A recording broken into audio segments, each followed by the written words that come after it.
City की report आई है रिलायंस के ऊपर। वो कह रहे हैं कि बाजार का ध्यान सिर्फ टैरिफ हाइक पर था। इसके अलावा भी बहुत सारे ग्रोथ ड्राइवर्स हैं जो इस पूरी कंपनी को पुश कर रहे हैं।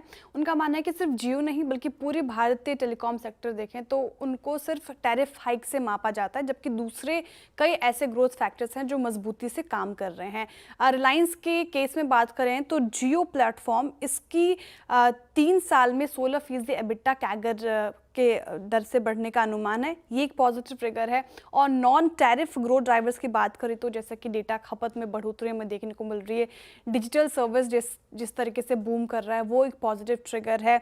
इससे नॉन टैरिफ ग्रोथ से 6 से 7% तक यहाँ पे ग्रोथ देखने को मिल रहा है। यहाँ से 6 to 7% की कंट्रीब्यूशन आती हुई नज़र आ रही है।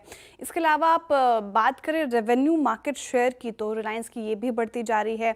मुनाफे को और बढ़ाने पर कंपनी फोकस कर रही है। और सिटी ये भी मान रहे हैं कि भारतीय टेलीकॉम सेक्टर अगर आप डेवलप्ड नेशन से कंपेयर करें तो अभी भी काफ़ी बैकफुट पे कामकाज कर रही है, तो यहाँ पे पोटेंशियल काफ़ी ज़्यादा है, इसलिए रडार पे रहेगा। तो भविष्य में संभावनाएं काफ़ी ज़्यादा नज़र आ रही हैं। तो सिटी बुलिश है, बाई की कॉल आ गई है। टारगेट प्राइस 1690 यानी कि लास्ट ट्रेडिंग प्राइस से आप देखें तो करीब करीब 16% का अपसाइड पोटेंशियल उनको नज़र आ रहा है।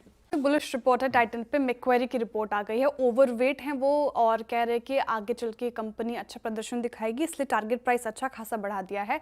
4150 रुपये प्रति शेयर का टारगेट प्राइस यानी कि लास्ट ट्रेडिंग प्राइस से देखें तो करीब करीब 17% का अपसाइड पोटेंशियल मैक्वेरी को टाइटन में नजर आ रहा है। क्या अच्छा लग रहा है उनको, तो उनका मानना है कि ज्वेलरी बिक्री Q1 में काफ़ी मजबूत रही है। इसके पीछे कारण है हेल्दी डिमांड।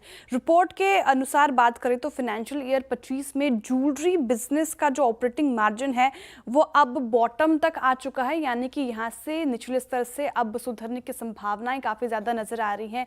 ये एक अच्छा संकेत है।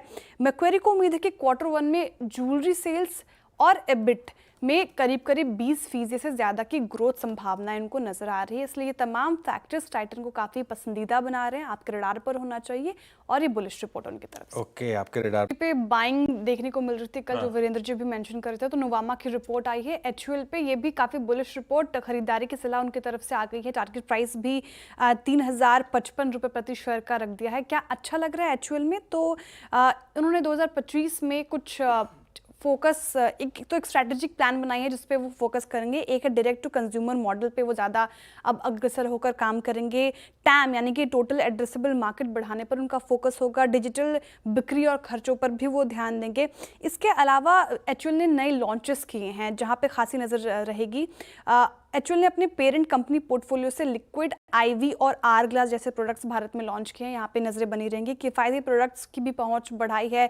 रिन लिक्विड और ब्रू कॉफ़ी जैसे किफ़ायती प्रोडक्ट्स पर फॉर्मेट में पेश करने का उनका ये पहुंच में सुधार हुआ है। इनफैक्ट यहाँ पर वो बात कर रहे हैं। तो ये तमाम चीज़ें HUL को ठीक ठाक बना रही है अभी स्थिति, इसलिए बाई की कॉल नोवामा की तरफ से HUL पर। भी एक रिपोर्ट आई है JP मॉर्गन की और बहुत ही बुलिश रिपोर्ट है। कह रहे हैं कि आप खरीदारी कर सकते हैं, ओवरवेट है इनफैक्ट, और 890 रुपये प्रति शेयर का टारगेट प्राइस यानी कि लास्ट बिडिंग प्राइस से आप कंपेयर करें तो 16% का अपसाइड पोटेंशियल इंडियन होटल्स में JP मॉर्गन को नजर आ रहा है।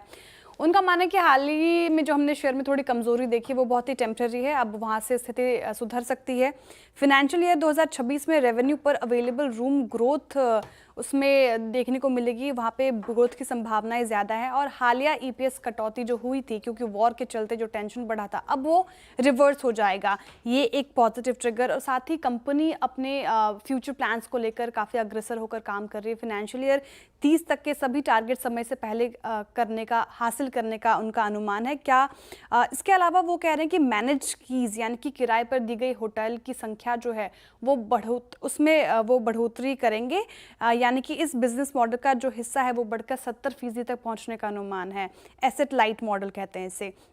और साथ ही हर साल 100 बेसिस पॉइंट यानी कि 1% मार्जिन में इजाफा, जिससे फिनेंशियल 28 तक ऑपरेटिंग मार्जिन करीब करीब 26% तक पहुंच सकता है। इसलिए पॉजिटिव है इंडियन होटल्स पे ब्रोकरेजेस। चलिए, इंडियन होटल्स